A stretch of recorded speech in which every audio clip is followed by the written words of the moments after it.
Hey everybody, how's it going? Welcome back to another MAMG Let's Play of Sekimeiya. When we left off, we were talking with Sai, and he seems to know that not everything is what it seems to be, right? Like, he's throwing shade at the security guard Kate, because the stuff he does is weird. So, let's see what happens with this conversation, shall we?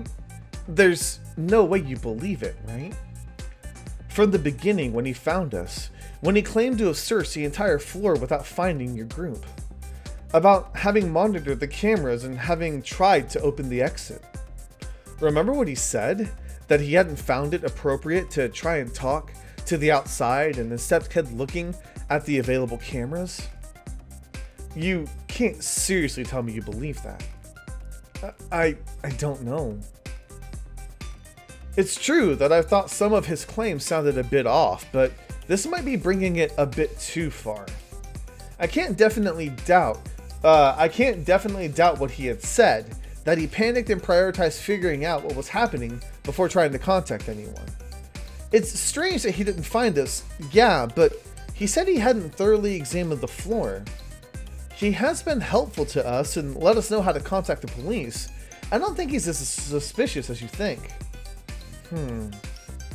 Then I'll put it bluntly. I guarantee you that everything he said has been a lie. Don't trust any of his words. How can you be so sure?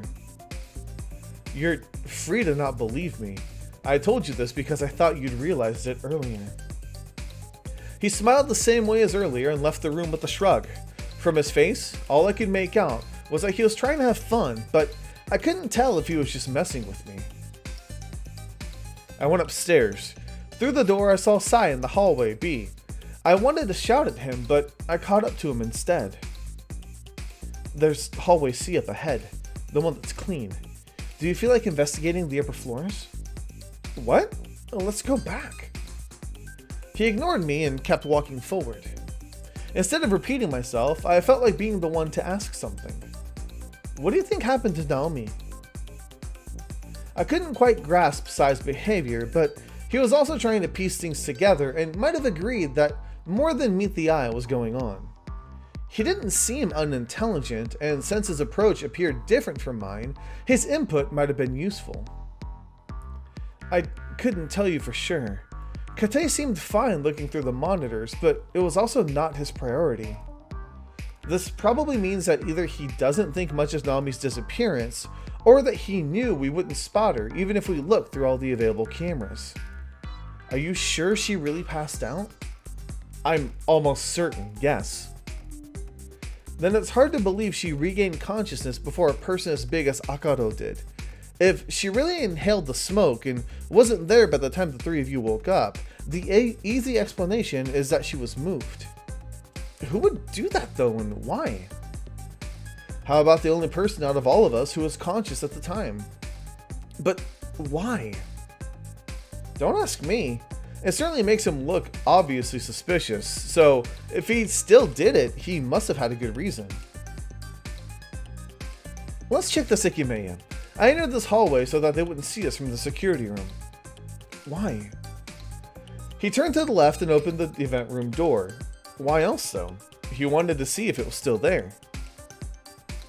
If it's not here, Naomi took it. It's as simple as that, so I'm only curious. Sure, go ahead. It'd be pretty interesting if it wasn't here. We would know we hadn't taken it, but the other five wouldn't. Not only has this room's camera been blocked off, but now they can't access any. Imagine we tell them the cabinet was empty. They would have 3 suspects. If we looked through the entire tower and couldn't find Naomi, do you think they'd suspect us? They would insist it could have only been us, that Naomi was never trapped to begin with, and we would be the only ones to know the truth. How would you suggest we defend ourselves? I don't know. I'm sure Shiraya would believe me. I honestly doubt they would actually suspect us. You might be right. What if I claim you took off running and came here? That's why we took so long. Why the hell are you acting like this? Don't worry, I wouldn't do that. Let's see. In case it's not here, should we tell them? Of course. Why? We would be certain only Naomi or a mysterious ninth person could have taken it, but from their point of view, we would be possible suspects too. If we didn't tell them, we could then force ourselves to split up.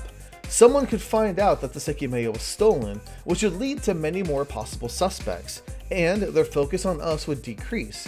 They'd have no way to know we had already seen the empty cabinet.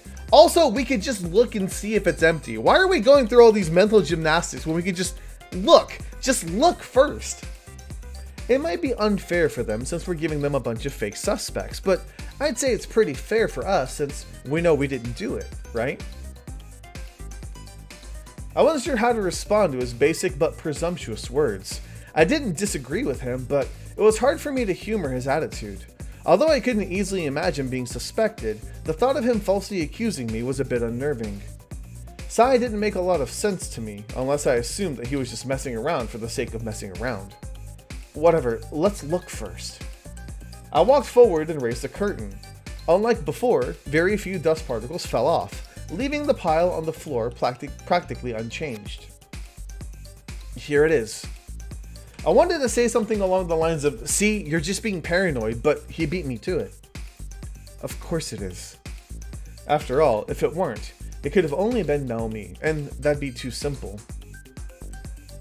Dude, what? Come on! Are you sure you wouldn't want to think about the other 5 conspiring together and taking it while we were in the mechanical room? Then they could suspect us while they rub their hands. What exactly is your deal? What were you even doing behind the monitor earlier? That's what I was talking about. You should think about what I told you. I could only sigh. No, he could only sigh. Ah, God. I lowered the curtain and left the room. When we returned to the security room, everyone but Kate was next to the monitors. He was on the ground, and from the looks of it, he hadn't fixed a thing. You were gone for a while. Yeah, we took the time to go to the bathroom. I had no reason not to call him out, but that might have pointlessly complicated things or ended up being exactly what he wanted. His approach to our situation was an enigma. Shiraya was looking right at me, so I decided to ignore Sai's lie and moved on. How are things going? Kate's been trying to power the computer back on. It doesn't seem like he's achieving much though.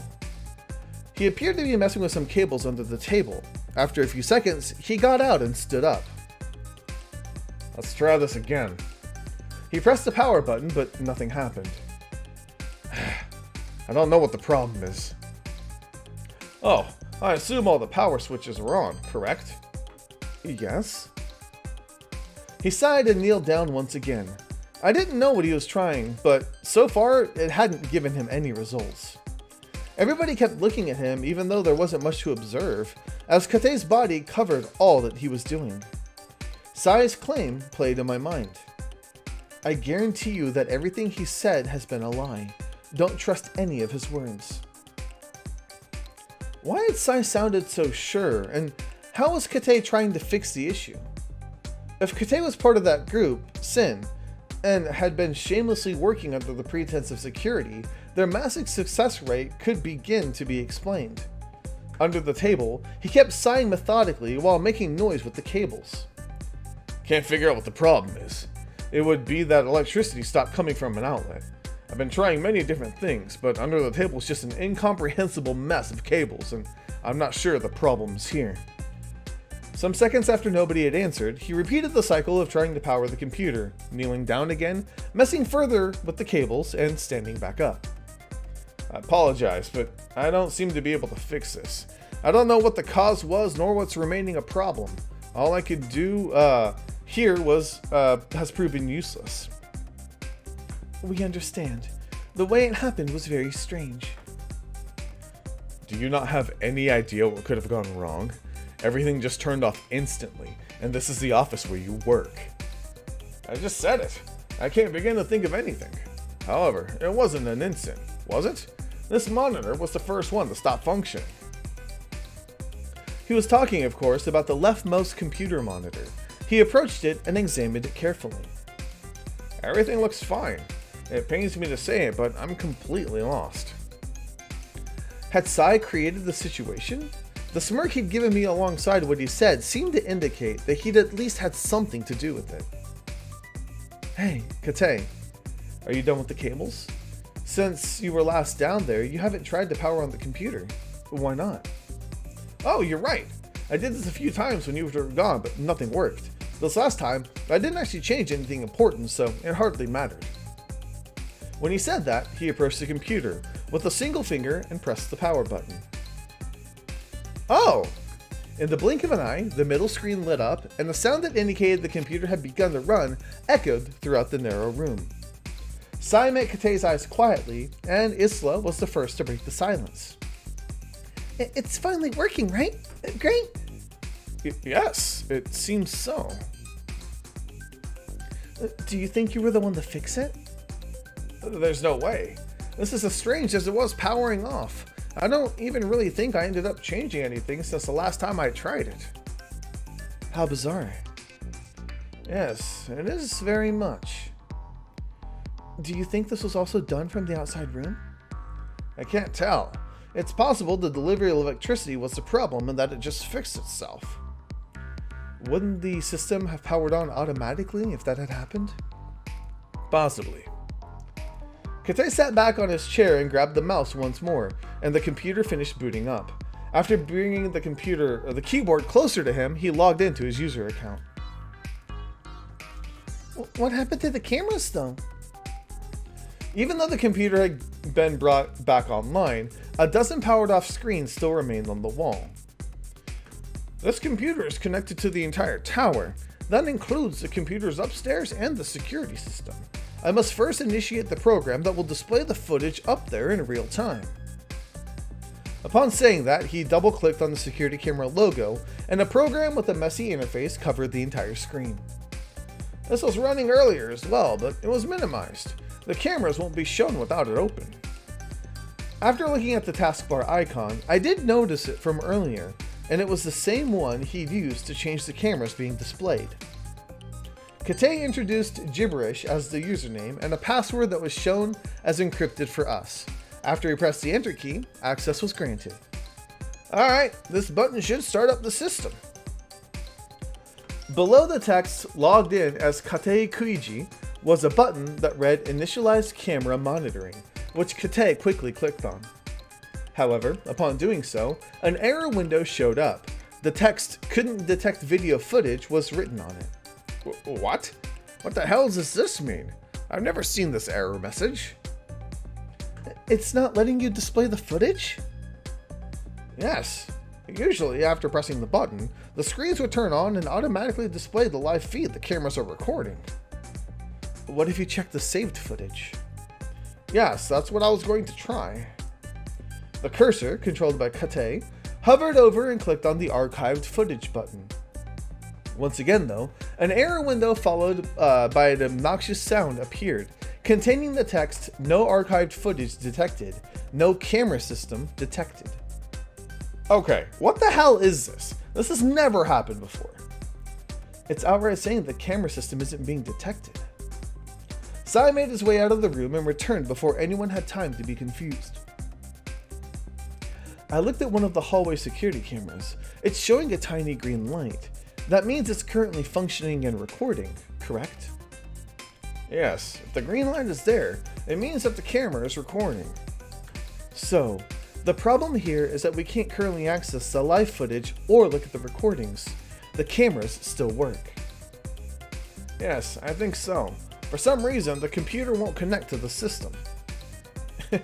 Looking at the recorded footage so easily sounded too good to be true anyway. I've been doubting we would find anything in the recordings since the relevant cameras had been disabled by the smoke, but it was true that it could have given us crucial information, especially regarding Naomi. Well, let's talk to the police again. They might know what caused this. You're right. We should still be able to do that. Give me a second. Kate did everything he'd done last time. When the small window appeared, he inputted a password and pressed the enter key. Access denied appeared in red letters below the login information. What? Oh, dude, you got fired. That's unfortunate. That's a rough way to figure it out. Access denied? What does it mean by that? That's what I was about to say. I know I'm repeating myself here, but this has never happened before. I'll try again. He re-entered the login information 4 times, but the same message kept appearing. I don't understand this. Is it saying that your authority has been revoked? It must, but why? Why would that happen now? It's not like we can contact the outside to ask. I know you said earlier that the alarm cut off access to the internet, but everything's out of order anyway, so there's no harm in checking. Yes, you're right. It might not be disabled. Kate double-clicked on the browser icon, and we were met with a white screen containing the text. There is no internet connection. That's the scariest thing yet! To make sure, he typed a common URL, but the same screen appeared. I guess we won't be that lucky. I'm sorry. I don't think I can do anything about this. It's okay. It's not your fault. If we can't access the security cameras or connect to the outside, our priority should be to investigate this whole building. Naomi's still a mystery. That's true. We should try and find her and gather any useful information we can. But how could this have happened? I don't understand it. The timing was all too coincidental. Did Ashia remotely power off the computer to revoke my access? All I could do with it was talk to them. Maybe the problem with the security system is a side effect of whatever happened. I'll stay here for a bit while you go. I have a couple more things to do. Such as? Well, I'd like to investigate about what caused the shutdown. The security system not being detected is very strange, and in addition, it seems my authority might have been revoked. You must understand how odd of a situation this is for me. I'd like to see if I can figure something out. However, there are still a few things I'll work on for sure. This computer is still connected to the rest of the tower, so I can undo a few smaller effects of the alarm. I can try to give back power to the elevator and some lights. Those don't really require any kind of login. I'll catch up with you once I'm done. I see. That sounds fair to me. Let's go then. Should we really be splitting up? It'd be better if we moved in groups at least. There's no real point to any of you staying here. I'm the only person here who knows how to access these parts of the system, and it would be better to have the elevator available than not. Go on ahead. It sounds like he's trying to do something shady. It so sounds like it. Alright, good luck. It's weird to think Naomi is out there and hasn't tried to reach us, so I'm a bit worried. You're right. Let's go with them, Isla. Isla? Isla? I don't know how you pronounce that. Everybody started to look a bit more tense in the hallway. Maybe because we hadn't yet seen anything beyond the first door, or maybe because the reality of being trapped was creeping in. I looked at the cameras and noticed that the tiny green recording light could only be noticed on some of them, as the dried smoke fully covered a good number. We walked together a few steps until we all stopped silently. Our task was to investigate a huge building we had never entered before, only to track down someone who could have been hiding with malicious intent. Isla started talking casually to Edina about their daily life. I didn't disturb them, figuring it was better if Isla remained as calm as possible. I leaned against the wall next to Shiroya. I didn't think she wanted to talk, so I kept quiet. The handrail made the position uncomfortable, but I tried not to mind it. Instead, I focused on thinking, oh god, that's dangerous. What exactly had happened in the security room? What had Sai done? I looked at him. He wore a silent, carefree expression, appearing almost on a different plane from the rest of us. Earlier, when I looked at him after Kate rushed out of the room, he took out his hand from behind the leftmost monitor. What exactly did I see? Let me take a different approach. Assuming the monitor powering off was his doing, what could the reason be? What did he do right after the monitor stopped working? He tried to see what had happened, but if he was the one to cause it, that couldn't have been his goal. After considering a couple of possibilities, an idea came to me. If I was right, what he'd told me later made sense. I guarantee you that everything he said has been a lie. Don't trust any of his words.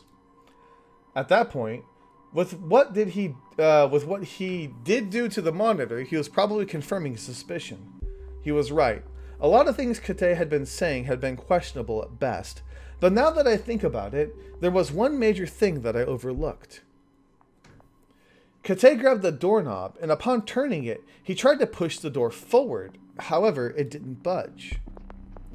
Oh, right, I locked it earlier. Let me see. I bet Sai noticed this.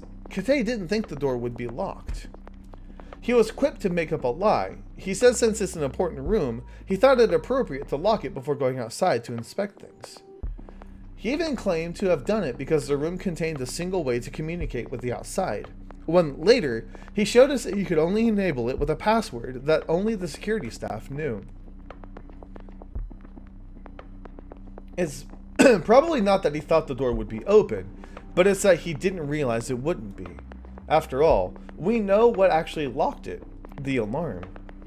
City Boy explained to us the entire function and mechanism behind the alarm. The person inside the security room would relay the information between the people that got trapped and the outside.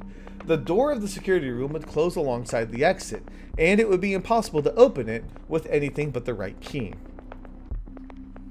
Meaning that if I'm right, from the time I heard the alarm to the time we entered the security room, no one was inside it.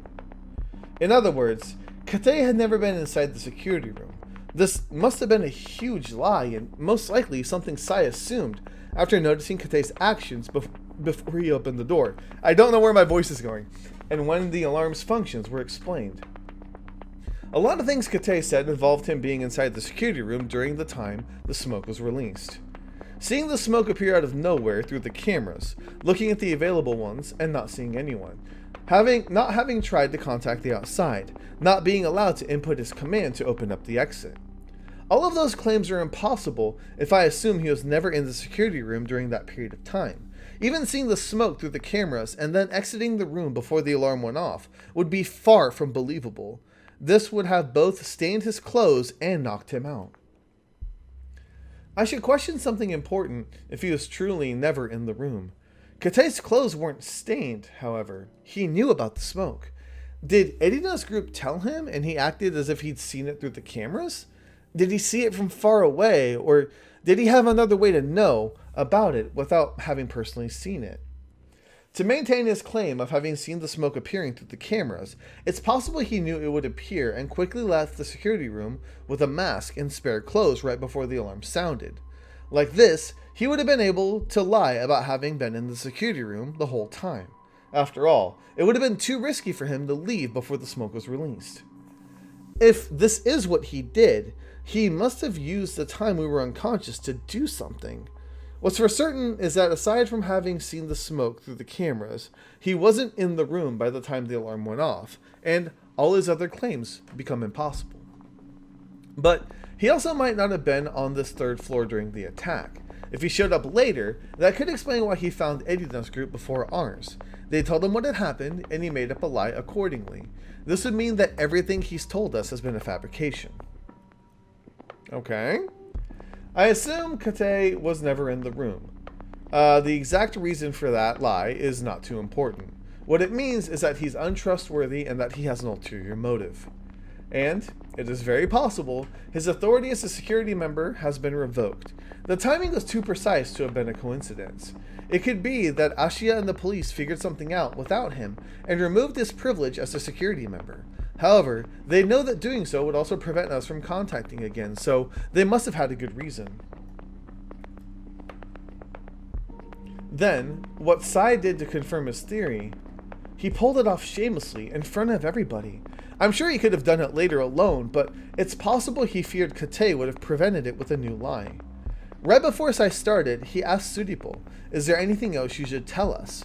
He wanted to check something as soon as possible, before Kate could interfere again. Once Sudipo said he told us everything we needed to know, Sai unplugged the cord behind the leftmost monitor, the one that he was next to. This was only done to have a justification for checking the screen settings. He quickly grabbed the mouse and opened them from the desktop. I see. How strange, the left monitor isn't being detected at all. However, that's not what Sai was actually looking at. When we all entered the security room, Kate quickly went to use the computer. Paying no mind to everyone's silence, Kate made his way to the chair and sat down. When he moved the mouse, the computer exited its suspended state and reactivated the 3 monitors above it, showing us what the last person to use it had been doing. I bet Sai's goal was actually to look at how long it would have taken for the computer to enter the suspended state, which is information found on the same settings screen. That's because Kate said he used it while he'd been in the room. Okay. Shortly after that, the alarm went off, so I knew I was already trapped. During that time until I exited, I stayed looking at the cameras. I also tried to use the computer to look up information about what had happened, but the alarm even shut down my internet connection. He'd also said that he tried to input the command to unlock the exit. We know the alarm went off at approximately 9:05, thanks to the time the computer displayed and that it had been suspended when we entered the room. If, for example, the screen settings showed that an hour of inactivity had been needed to enter the state, Sai could have confirmed that Kate had not been there at all. Okay. And apparently, it did confirm it. That's why he was sure that Kate had been lying. This also explains his subsequent action. When I saw Sai taking his arm out from being behind the leftmost monitor, he just plugged the cord back in. Despite sounding risky, he had nothing to lose, and if he'd waited longer, Kate would have prevented it. And Sai's timing had been great. Right after that, all of the machines had stopped working. That had probably not been his doing, even though Kate had implied otherwise. However, it wasn't all an instant, was it? This monitor was the first one to stop functioning. He said it as if both things had been connected, but I don't think that was right. Sai unplugged the first monitor, but the rest must have been a different cause. One thing is for sure, Sai has confirmed his theory and is now certain Kate has fed us lie after lie. I should probably think the same. Is this it then? Do I have to admit that Kate is a blatant liar with ulterior motives?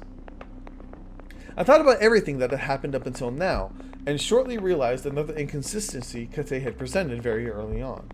The one that had later been contradicted by himself. Did all of you hear the alarm that played throughout the building? After I heard it, I saw all the smoke. He claimed to have heard the alarm, then seen the smoke. However, just after that, he said the smoke had disabled the cameras instantly. Given the alarm went off some seconds after the smoke was released, he could only have seen the smoke after hearing the alarm if he had been outside the security room. It's a bit strange that he had said that, but was still correct in saying that the smoke had disabled the cameras. If he planned on phrasing well enough to make it sound as if he'd been inside the room, to the point of realizing that the cameras would have become useless, it follows he wouldn't have mentioned the huge inconsistency of having seen the smoke after hearing the alarm. If there's a reason for this, it must be that without looking at the monitors, he knew the smoke would have left them useless. However, he must not have thought about it too hard, or else he would have never contradicted himself so blatantly.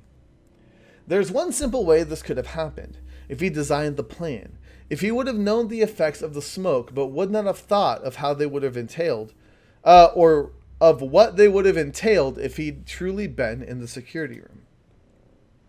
I didn't want to believe that, not because I trusted a stranger by default, but because I wasn't sure if I was only deluding myself by believing it. I went back to my precious thought.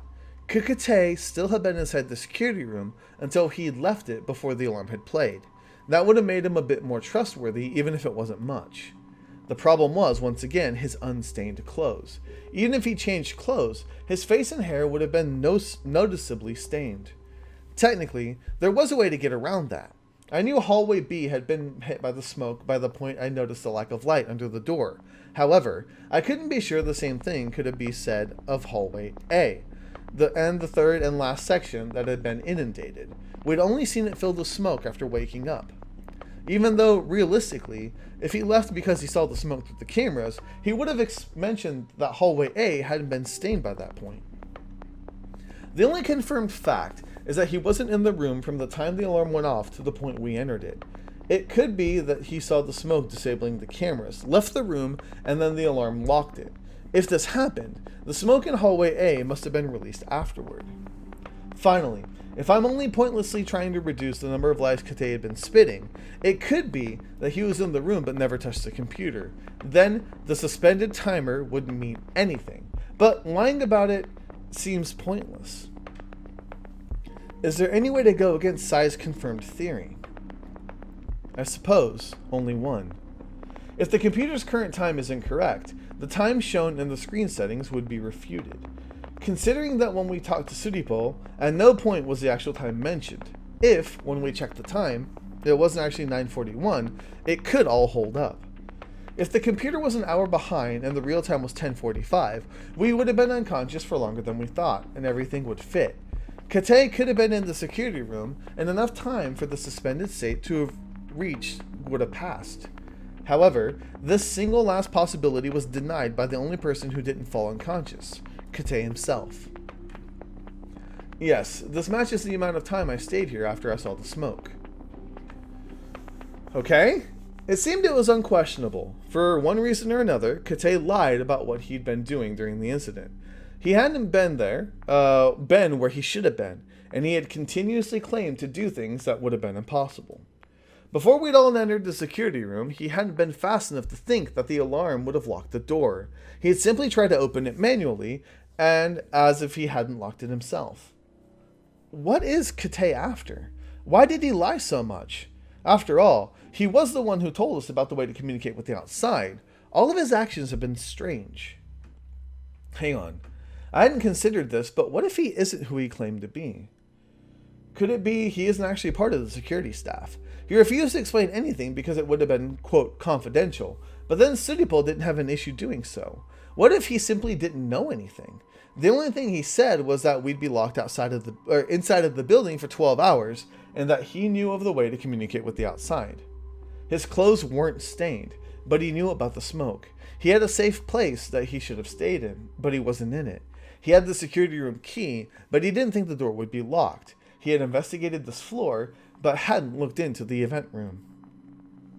If all of this was his plan, it could be that he borrowed the name Kate, an actual security staff member. Not only his name, but also his clothes and room. Then, the clothes that Kate we know had been wearing, stained by the smoke, would have been disposed of. Sudipol admitted that the security staff member hadn't been evacuated in the tower, and that he was familiar with the name Kate Kuiji. But this could simply mean that the real Kate Kuiji is still trapped with us. Maybe his body was hidden in a spot out of the camera's reach. Sudipol talked to Kate, but he was a simple police officer and had no way to confirm that this was the voice that belonged to an actual staff member. On top of that, he never actually saw us. Interesting. I mean, you have some good points. Since I couldn't arrive at a conclusion, I lowered my head after having been lost in thought for a while. Shiroya was standing near me, looking almost as detached as I was sure I did. Shiroya? Are you okay? Yeah, I am. I rubbed at my face with one hand and pulled her aside, speaking in a hushed tone. Shiroya, it's fine. Naomi's fine too. You can't let this stuff get to you. I'm not. Don't get sucked into some depressive loop, okay? We're going to find her. I mean it. Alright, I'm sorry. It was just... the camera footage is... The police will recover it. You're right. Somewhat satisfied, I patted her shoulder and stepped back into the middle of the hallway. Close by, Isla, who had finished her talk with her mother, was walking to the event room. We were supposed to investigate the building, but we had all silently agreed to wait a bit out of either anxiety or hesitation. Where are you going? I want to go see it again. Without further explanation, she quickly made her way into the room. Edina followed behind her. The rest of us did the same, since staying by ourselves didn't seem very useful. The previous 2 weeks had been difficult for Shiroya and me. I knew the cheerful Shiroya I was fond of would take longer time to come back, but all things considered, both of us were handling the situation pretty well. I was just concerned about pushing her too far. Isla was in front of the cabinet. I entered the room just as she was about to uncover the curtain, and Akado and Sai came in silently after me. Look at how pretty it is. Now that the light's gotten a bit better, I like it even more. I agree. It's got a very elegant look. Akado and Sai walked in farther. However, once Akado stopped, Sai did not. He placed himself in front of the cabinet and stared at the Sekimeiya. In the same way, everybody else just stared at him while he thought to himself. Then, with the same natural expression, he scrolled the glass down. "What are you doing?" Instead of responding, he reached out to touch the Sekimeiya. Or, that's what I first thought. Instead, he grabbed it and took it out of the cabinet. "Hey, what's up with you? Didn't Kate say not to take it out?" I guess he did. However, right now, he's in the security room doing God knows what. "What are you trying to do?" Isla extended her arm and let out a charming, "Can I have it?" "Yeah, of course. Here." I looked at the camera in the upper right corner and saw the flickering green light. After handing Ashia's precious gem to the 9-year-old, Sai answered Akaro. "I was just considering that what Kate said earlier might have been false, just in case he's not the most sincere person." "What part of it?" "I'm talking about when he said that the Sekimeiya has to be kept in a cold place." "I'm just opening the possibility of him having said it to scare us from taking it out." "Why would he be like that? And really, what else would the cabinet have this cold function other than because it's beneficial for the Sekimeiya?" "Why would he lie? I just said it, so that we keep it in the cabinet. The cold function could be very well beneficial, but he made it sound so essential. And look."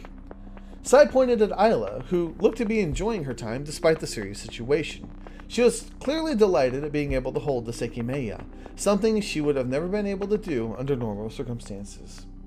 Right now, the Sekimeiya looks perfectly fine to me, yet it's not inside a cabinet that provides it a very low temperature. Strange, isn't it?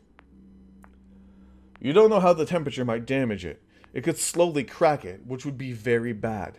Its strongest point is how smooth it is. Right, Isla?" Isla nodded strongly. She definitely agreed, and she wouldn't stop fiddling with it. "You're right. I was just testing what would happen." "What if the Sekimeiya had melted after getting it out? Do you know the consequences that would follow?" Then Kate would have been telling the truth. Right now, the Sekimeiya looks perfectly normal to me. And it's not like Kate told us exactly what higher temperature would do. He just told us a low one was needed. Don't worry though, if it had melted, we all would have said that he'd forgotten to warn us and they would have busted him. I don't think that's something Kate made up. Naomi also said something similar. Oh! As if he'd been summoned, Kate appeared behind the open door. You know what? This is actually a good place to stop it because I think we're about to have some confrontation. So, yeah, let's see what happens next time. Thank you guys so much for watching. Let me know if you enjoyed. I'll see you guys on the next MAMJ. Let's play.